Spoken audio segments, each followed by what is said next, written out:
Average Dude has something to say about... Okay, everybody, I know that this eye in particular is really red. My eyes are red. My allergies are in maximum overdrive right now, and I really don't know why. It doesn't make any sense for this time of the year, but it's oddly appropriate that I end the year on a note where, well, I don't look like I'm doing all that well, and I'm red as can be because of all the crap. We're going to end the year on a political issue because, in case you haven't heard, there is a protest, counter-protest going on with the whole Duck Dynasty show and old Phil. And I don't take sides. Honestly, I'm tired of this crap. It was last year that I did an episode dealing with the protest, counter-protest over that stupid, idiotic as can be situation with Chick-fil-A. America was getting all hot and bothered over fast food chicken of all things. And so let's go over this one. To be with Phil, are you with Phil or are you against Phil? I'm neither. I'm tired of these situations. Okay, Phil is this old Grizzly Adams, ZZ Top looking redneck guy who's on a show called Duck Dynasty.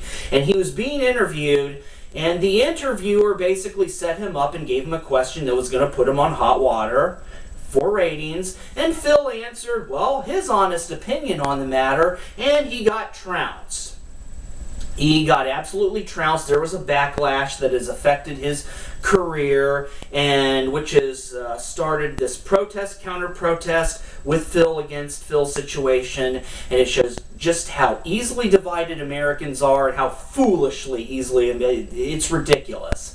Okay, Americans are way too easily corralled over crap that for the most part they could just as easily turn away from and not care about because they get corralled. And what bothers me so much about this is it proves once and for all that it's always an issue of free speech and the First Amendment here in the United States when it happens to be something that you agree with. But if it's something that you don't agree with, then it's going too far and it's hate speech and you gotta censor that stuff and hit it. Okay? That's pick and choose. Are we really about free speech or are we full of shit? I'm tired of this. It wasn't that long ago during the George W. Bush's presidency when the whole war on terror and that bit, a country music group called the Dixie Chicks voiced their honest opinions on how the military was being used, and they got trounced, and their careers were being affected, and it was the same damn division, only the groups were, it's like Group A took off their jerseys and put on Group B's jerseys, and Group B took off their jerseys and put on Group A's jerseys for the game.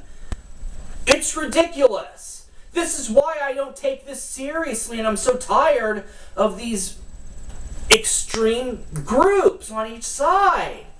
The very same conservatives that are pissing and moaning about free speech and expressing opinions when it comes to Phil and their support of Phil are the very same conservatives that were cracking down and condemning the Dixie Chicks for their own expressed opinions.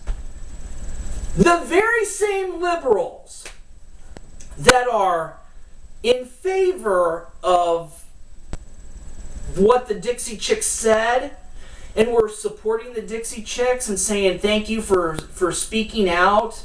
It took courage to speak out and speak the truth. These are the same liberals that are condemning old Phil for what he said. So it has absolutely nothing to do with free speech. It's the basics of politics. If you agree with it, yay. If you don't agree with it, get rid of it. Americans seem to believe that they live in the land of Burger King commercials. Have it your way and have it your way all the time. But as I said before, you have these extreme ends, the extremes on one end and the extremes on the other, and they do nothing but kick.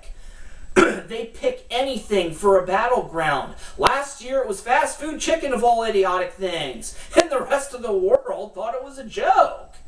America's fighting over fast food chicken. We turn anything into a left and right, this and that, one extreme side versus the other extreme side fight. And I mean any little thing.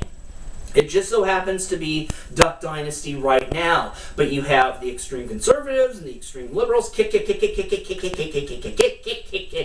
then the rest of us in the middle are the ones that get kicked. In their attempt to kick each other, they're actually kicking us in the middle to a bloody pulp, and then we're down on the ground bleeding, and then we look up at the butthole that attacks us, and then these groups, these extremists, they're cowards. They don't even bother to have the decency to say, I'm sorry. They don't even have the decency to accept that they're the ones that kicked you. They point the finger at the other. See what they did over there? They kicked you. You need to kick them. Kick, kick, kick.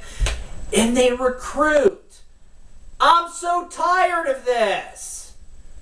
I need to thin out my Facebook friends. Social media, yeah. You see this on the news.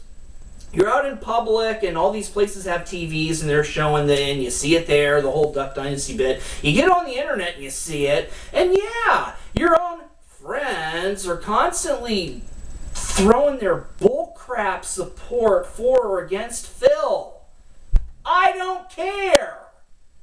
The Dixie Chicks and Phil both had the right to say what they said, and you know what? They're entertainers. They have the right. They're not political figureheads. They're entertainers. Phil and the Dixie Chicks chose to walk in the waters of politics. They're grown-ups. They have the right to take responsibility and accountability for the crap that they choose to say. That's the thing about free speech. Say it, great. You're accountable for the backlash. You get to put on your big boy or big girl pants and deal with it. Why the rest of us constantly get corralled with this junk? It just blows me away. I mean, 2012 was fast food chicken. 2013, we're ending 2013 with a crappy A&E reality TV show. What is it going to be next year? Well, I'll tell you what it's going to be next year. More of the same.